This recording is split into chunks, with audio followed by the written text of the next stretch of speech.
Most people think starting a creative agency means freedom, but in the first 2 months, you'll probably work more than you ever have, make less than you hoped, and realize just how much you don't know. In this video, I'm breaking down exactly what it looks like to launch a creative business from zero, how to get clients and where they actually come from, what's working for us for ads and content, and what's not, my biggest mistakes so far, and the hard lessons I'm learning in real time. I'm Chris, and this is my month 2 update on building a creative agency from scratch. If you're freelancing or launching your own thing, or just want the unfiltered truth about entrepreneurship, stick around. Freedom, more like triple the work and half the money at first. These first 2 months have been a real roller coaster. Every week has felt harder than the last, but slow progress is still progress. You only have to be better than you were yesterday. The hardest part has honestly been trying to balance work with family. Been working earlier, trying to bring my laptop in the living room to keep up with clients and making business progress. Honestly, I've had to give up most of my hobbies and leisure time to keep up with the business and family duties. Small sacrifices now will lead to big rewards later. And growth doesn't happen in your comfort zone, so get comfortable being uncomfortable.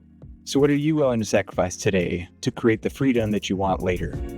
Think ads are the way to go to get your first clients? It's actually referrals. Everybody tells you to run ads or post content, but starting out, 90% of our projects have actually come from referrals or people I already know. We actually only landed one client from our ads or landing pages. That came after a couple of weeks of running ads for about $400 and testing and tweaking our landing page. So our first few projects are from old coworkers or friends on Facebook that saw that I was freelancing again. So your network is your best marketing channel at the start. Put yourself out there. There's actually a lot of good people out there willing to help and do business with you. So challenge for you, who in your circle could you genuinely help today? Start with 3 people and send them a message.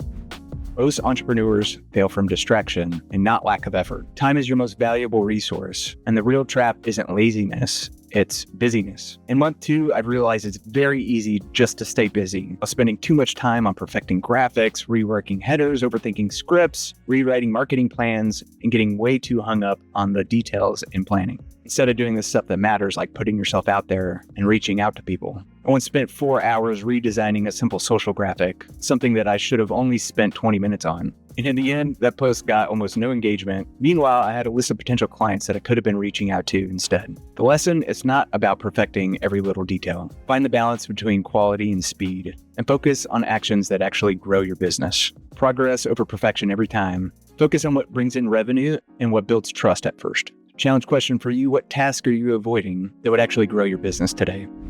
If your client's confused, it's your fault. Most freelancers get ghosted because they over-explain or they send a proposal or quote too fast without the proper context. Ask me how I know. Before you quote anything, ask, what does success look like? What's the timeline? And what's their budget range? Whatever you do, don't skip the contract. Not even for friends, set expectations clearly. Scope, responsibilities, delivery, timeline, revisions, and payment. I've skipped contracts for friends and colleagues on business projects before. Usually over time, there ends up being some uncertainty on expectations and responsibilities, which ends up looking bad on you.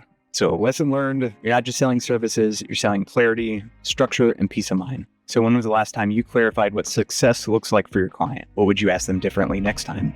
Your most expensive mistakes will be saying yes to the wrong people and communicating the wrong way. So the most painful lessons won't come from failing to do the work. They'll come from who you choose to work with and how you handle the conversation. So the 2 biggest mistakes that I've learned from saying yes to the wrong clients just because I needed the money or wanted to help, and clients who undervalue your work or time or are complaining about the price before you even start, or even are just draining your energy, are usually red flags, so trust your gut. Number 2 is overloading clients with too many details too early, or quoting too fast without understanding their needs. When you over-explain, you don't build trust, you create confusion and hesitation. Ask me how I know. I once sent a beautiful 9-page proposal thinking I was showing them how professional I was and it was going to impress them, but I'm pretty sure they never read it, and I honestly don't blame them. Your clients are usually paying you to help save them time, not create more work for them. So now I keep it to 1 page, simple bullet points with clear next steps. So ask questions, listen first. It's all about them and not you. Then keep your proposal simple: goal, timeline, price, and next steps. The best clients want clarity and confidence, not confusion. And unfortunately, you only learn this by screwing up at first. So think back to your last project. Did you choose that client for the right reasons, or are you the best fit? And did you make it easy for them to see your value? Your dream client isn't going to be your first clients, and that's okay. You may have a clear idea of your niche or offer or services, but real clients will actually pull you in new directions. I expected to start with our core service packages in a certain industry. Instead, we got website requests, marketing strategies, and service industries that I hadn't expected, which is a really great problem to have. As the saying goes, be stubborn about your goals, but be flexible about your methods. So the takeaway is be open to unexpected opportunities and let the market help shape your offers. So challenge question for you is, what skill or service could you lean into right now that's already in demand, even if it's not what you originally planned? No one cares what you say you do. Show them what you've done. We all like to talk about what we do, but we need to be able to actually show the proof. I realize I need to do more of that myself.